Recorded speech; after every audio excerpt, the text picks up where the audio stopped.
All right, it's test time. You don't have to say anything out loud, but my shoe size, my favorite color, my favorite ice cream, my favorite band, my favorite composer, my favorite mountain bike trail, my favorite martial art. You know, there are a lot of things about people we just don't know. Matter of fact, I'm not sure my wife would have gotten all those correct. There are all kinds of details, but God knows every single detail about us. Now, for those of you who are curious, here we go. I'm sure you want to write all this down. My shoe size is 8.5. My favorite color is yellow. Of course, Chicken Man. My favorite ice cream, Bluebell Cherry Vanilla. Yes. My favorite band, Third Day. My favorite composer, Tchaikovsky. My favorite mountain bike trail, the roller coasters on Haas Loop. And my favorite martial arts, Hapkido. I'm sure that just made your day to no end. But there are just a myriad of details about us that lots of people don't know. But God knows everything about us. Every detail. And in Psalm 139, the Bible is going to address how much and how well God knows us. So if you turn to Psalm 139, and this knowledge of God in this psalm circles around 4 poles, 4 pins, 4 ideas about God knowing us. The first one is that God knows us in terms of depth. He knows us deeply and completely. Look at how the psalm begins. O Lord, you have searched me and known me. You know when I sit down and when I rise up. You discern my thoughts from afar. You search out my path and my lying down and are acquainted with all my ways. Even before a word is on my tongue, behold, O Lord, you know it altogether. You hem me in, behind and before, and lay your hand upon me. Such knowledge is too wonderful for me. It is high, I cannot attain it. You have searched me. It means like to dig around, like going through an old chest or an old box or an old crate, and you're digging around in there to stuff that hasn't been seen by anybody else or hasn't been seen at least in years. And so he says, God, you've dug around inside of me. You know all the things that nobody else knows, and you have known me. God doesn't just sort of know the stuff that others could know. God knows everything about us. He has dug around into all the hidden places that we have. And he's going to kind of lay out this knowing. You know when I sit down and when I rise up. God knows everything I've done. I mean, you realize that we can't even do this about ourselves. If I asked you to give me a blow-by-blow account of 3 weeks ago, you'd be in trouble. Matter of fact, most of us couldn't even handle 3 days ago, and some of you are trying to just figure out 3 minutes ago. But he says, God knows every time I got up and every time I sat down and every single detail about every day that I have. And then he drops this statement at the end of verse 2, you discern my thoughts from afar. Now, what does that have to do with knowing me? Well, kids get this to an extent. If you ask a child, where is God? You're going to get one of 2 answers. He's up there in heaven, or he's here with us. Now, both of those are true. So what the psalmist is saying is, it's astounding that God, who sits and reigns in heaven, way up there afar, still knows every single detail about me way down here. Every speck, God knows all of it to the deepest of who I am. Matter of fact, look how he says it in verse 3. You search out my path and my lying down, and you are acquainted with all of my ways. You're every step, every single step, God is with me. And then he says, here's how much God knows us, verse 4. Before you say it, God already knows what's going to come out your mouth. But even before a word is on my tongue, behold, O Lord, you know it altogether. Now I want to make sure we grasp what this is saying. If you've been married a long time, sometimes you can finish each other's sentences.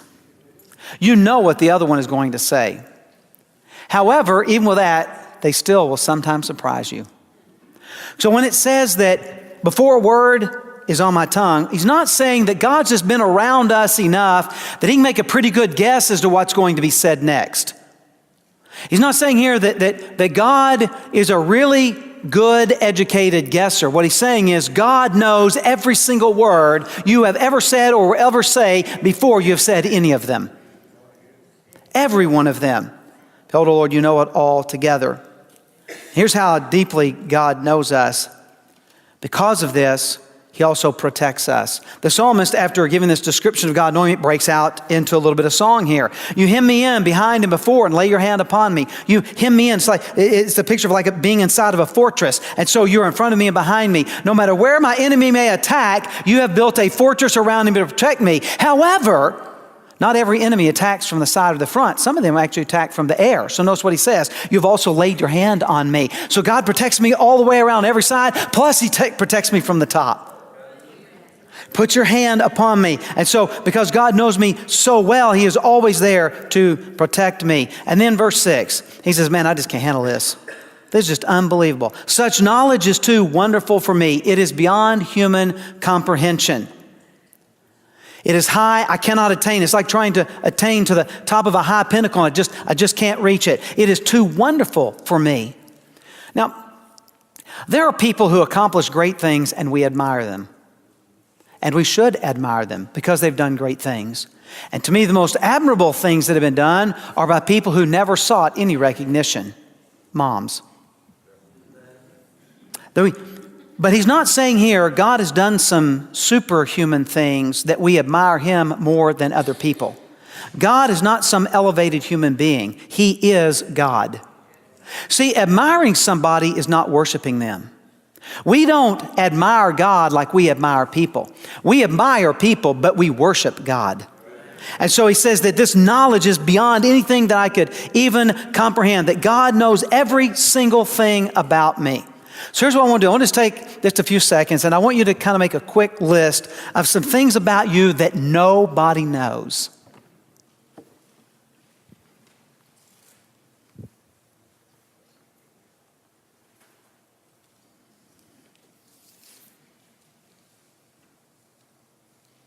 Okay, how many of y'all have come up with like at least 3?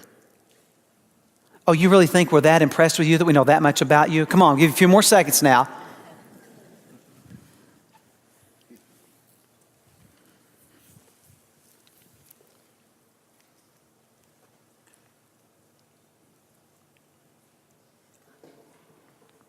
Now have you come up and said, look, if I don't get some hands, I'm going to get a microphone, I'm going to start asking. Y'all know what I'm talking about. Nobody knows that you grab the hairbrush when your favorite song comes on and you dance in the bathroom in the morning. And thank you for that. Nobody knows you got some weird habit thing, like you have to put on your left sock before your right sock. Like nobody knows. All of us have things like that nobody knows, but God knows. Every single one of those details, nothing about us is hidden from him. God knows us with that kind of depth, down to the minutest of details about us. But not only does God know us deeply, but God also knows us broadly. Look at how he describes it in verse 7. Where shall I go from your spirit? Or where shall I flee from your presence? If I ascend to heaven, you are there. If I make my bed in Sheol, you are there. If I take the wings of the morning and dwell in the uttermost parts of the sea, even there your hand shall lead me, and your right hand shall hold me. If I say, surely the darkness will cover me, and the light about me be night, even the darkness is not dark to you. The night is bright as the day, for darkness is as light with you. Now, when he says in verse 7, where can I flee from God? He's not saying that he's trying to get away from God. What he's saying is there's nowhere you can go that God is not present with you. This is meant as an encouragement for us. So God not only deeply down to the very details of me, but he also knows me broadly everywhere that I go. There's nowhere I can go where God is not there. And he's going to give 3 contrasts to show this. The first one's found in verse 8. If I ascend into heaven, you're there. And if I make my bed in Sheol, you are there. Now the word Sheol normally means grave. Matter of fact, the word Sheol means to ask. The reason is because the grave is always asking for more people. The grave is never satisfied. People are always dying. And so Sheol is always asking for more. But here in this context, probably the idea is not just the grave, but actually the idea of hell, because it's the opposite of heaven. So if I go to heaven, you are there. If I go all the way down to hell, you are there. In other words, people who hate God and want nothing to do with him still cannot escape him, even if they are in hell. And so he says, everywhere I go, heaven or hell. Then he gives a second contrast, the east and the west. If I take the wings of the morning, that's the east, where the sun rises, and dwell in the uttermost parts of the sea, the Mediterranean was to their west. So we have the east and the west. Even there, your hand shall lead me, and your right hand shall hold me up. I cannot go up or down that you are not there. I cannot go east or west that you are not there. Well, how about this? Maybe you're there, but you can't see me. What does it say in verse 11? If I say, surely the darkness will cover me, and the light about me turns into night. Even the darkness is not dark to you. The night is bright as the day, for darkness is as light with you. Now, he's not saying here that God has some really fancy night vision goggles. Okay? God sees in the dark just like he sees in the light. You cannot hide anywhere that you go from God. Now, again, this is intended to be encouraging. God knows me to the depths of my being. God knows everywhere I go, he is always with me. He knows me that well. He is always with me. So this is what I want you to do. I want you to grab your phone, or if you already have it out, just take a pause from shooting bubbles and just pull up. So what I want you to do, take your phone. I want you to grab your notepad feature. Or right now, for the 4% of you that don't have a smartphone, because that's only 4% of Americans don't have a smartphone. 4% of you don't have a smartphone, you can get a pencil and paper. This is what I want you to do. I want you to type in 2 things that scare you. Heights, spiders, water, being alone. Please don't put mother-in-law.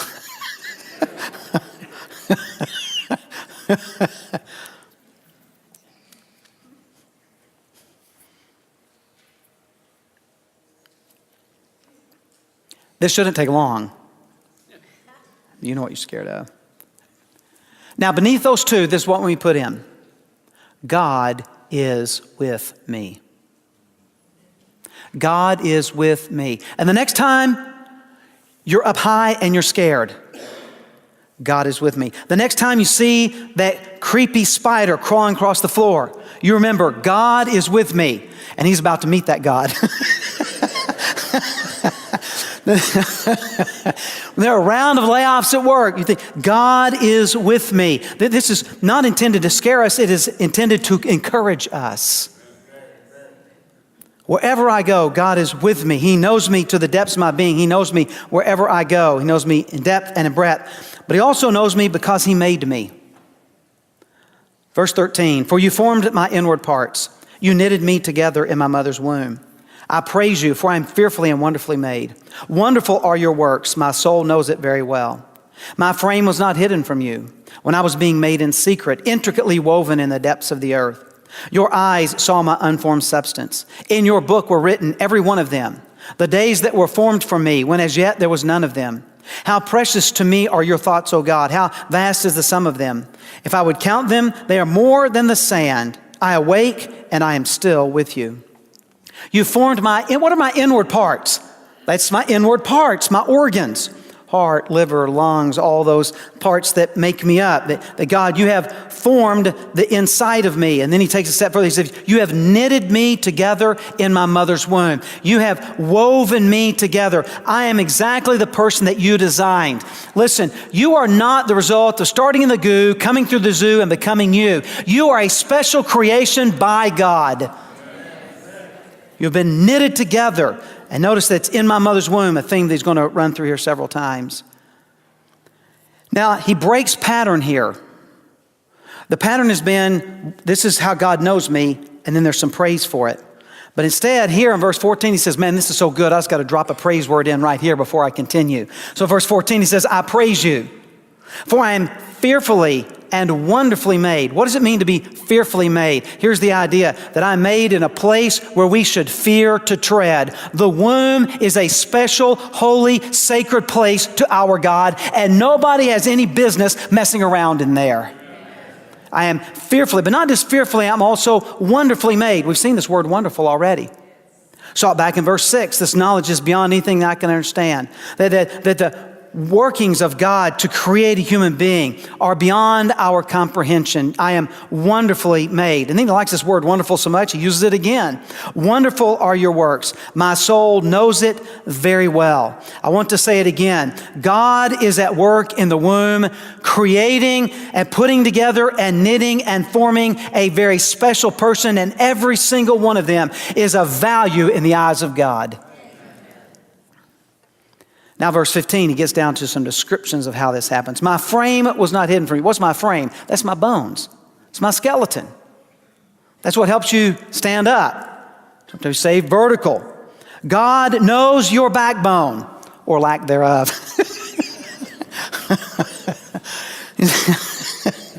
He says, man, God knows my ribs. He knows my skull. He knows every single bone. God put together even the frame that I have. And he makes it again, this very important place in the womb when I was being made in secret, integrally woven in the depths of the earth where people don't see the work of God happening. He says that the God is at work putting me together. And then he makes this incredible claim in verse 16. Your eyes saw my unformed substance. Before you were even conceived, God had already decided what you would look like, how tall you would be, the color of your hair, the color of your eyes. He says that before your eyes saw my unformed substance. In your book were written, every one of them, the days that were formed for me, when as yet there were none of them.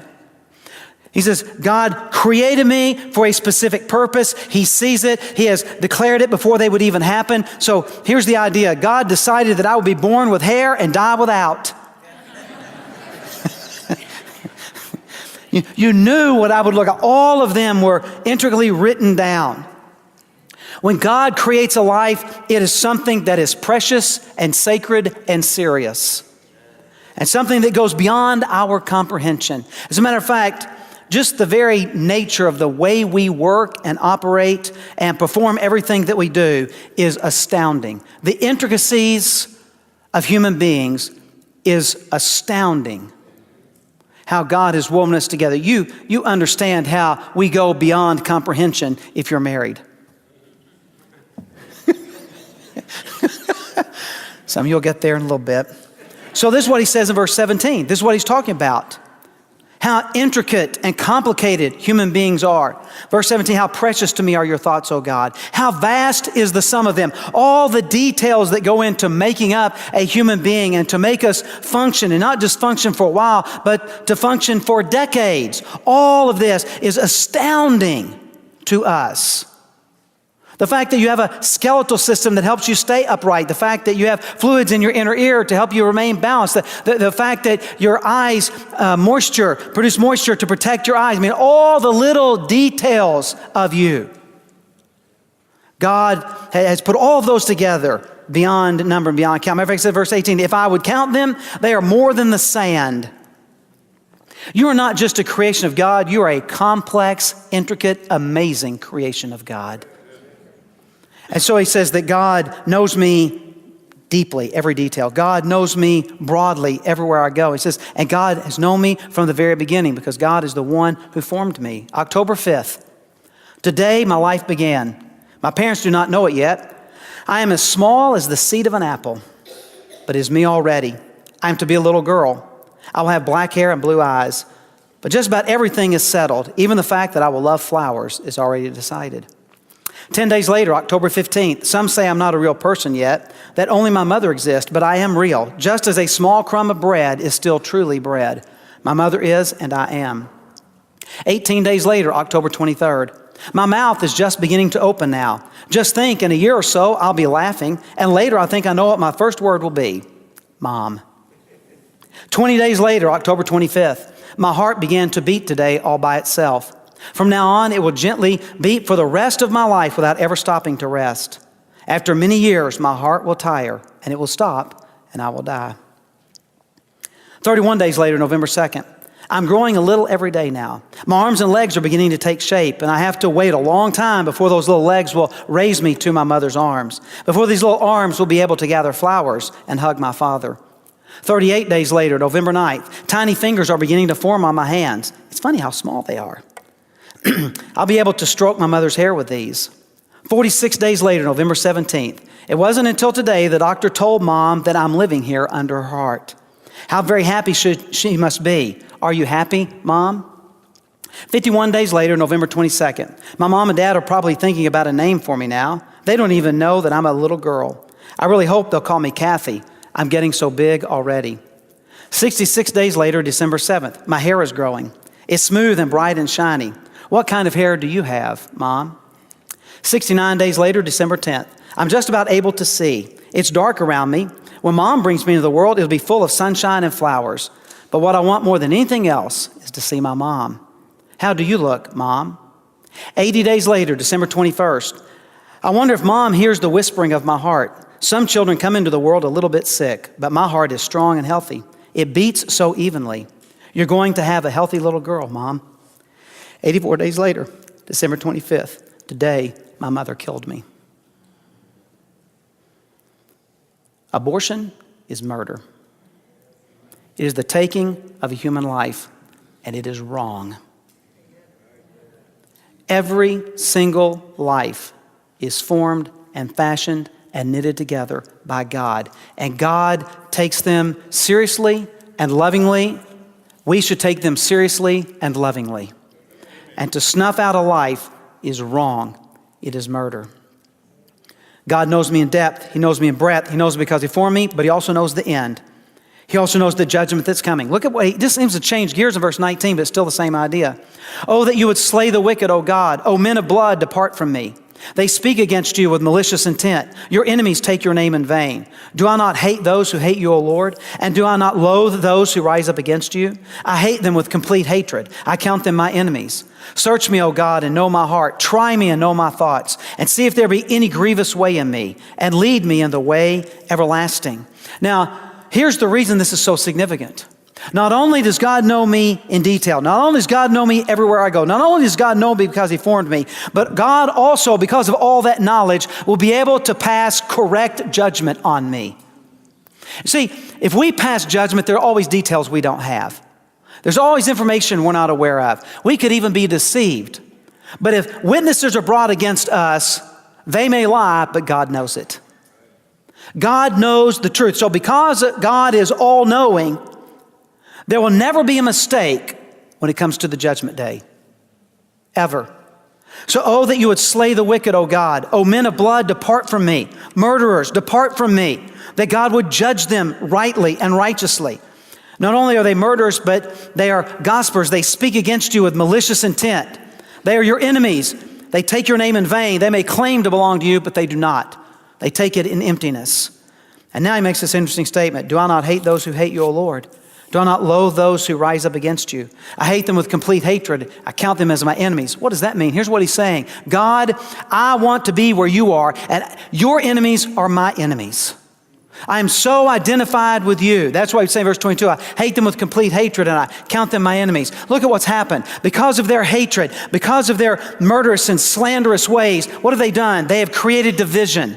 Love does not create division. Love brings us together. That's why as Christians, we should be uniters, not dividers. Because we've experienced the love of God and we want to share the love of God. But there are those who hate God and therefore hate those who belong to God and stand for the things of God. So, when it comes to the judgment, what do I want to happen to me? Verse 23. Search me, O God, and know my heart. He goes back like he did at the very beginning.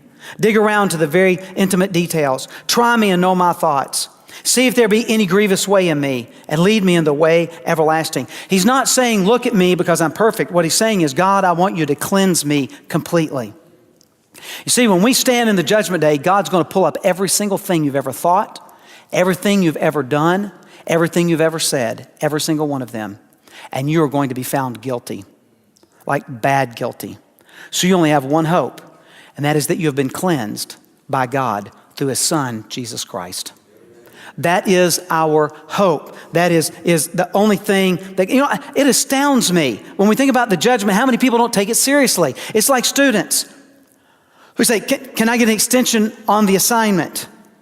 I didn't get it finished. Some things came up. Something got in the way. But it's week 9 of the semester. You've known for 9 weeks it was due. Well, yes, but I didn't get started until this week, which is already a stretch. We know you didn't start on it till last night. You know it's coming. You've been warned it's coming. Over and over again you've been warned. And yet, you're still not ready. You're still not prepared. Listen, the judgment is coming. Do not put off getting ready. Make sure that you are right with God when you stand in the judgment. And the only way to be right with God is through His Son, Jesus Christ. God knows you from the beginning. He knows you in your depth. He knows you in your breadth. And He knows what's going to happen in the end. He knows every detail so He can rightly and righteously judge you. The only hope that we have in the judgment is that we come out in the way of everlasting. And that only comes to His Son, Jesus Christ. So what does that mean? What does that look like to be right with God through His Son, Jesus? I didn't care a whole lot for school. I hated school. I went all the way through high school and never took a book home. I never did homework. I wasn't going to do school. And so I graduated and I was working. And then I really sensed that God was calling me into the ministry. I was already engaged by that point. I went to my pastor. I said, I think God's calling me in the ministry. What do I do? And he said, well, you need to go to college and seminary. I said, no, we're doing the non-educational path. He said, no, you really need to go to college and seminary. I was like, oh, man. So because Jerry was already in college, we were going to be getting married. And I'm like, well, I'm going to have to hurry because if I want to graduate with her, I'm going to do it in 3 years.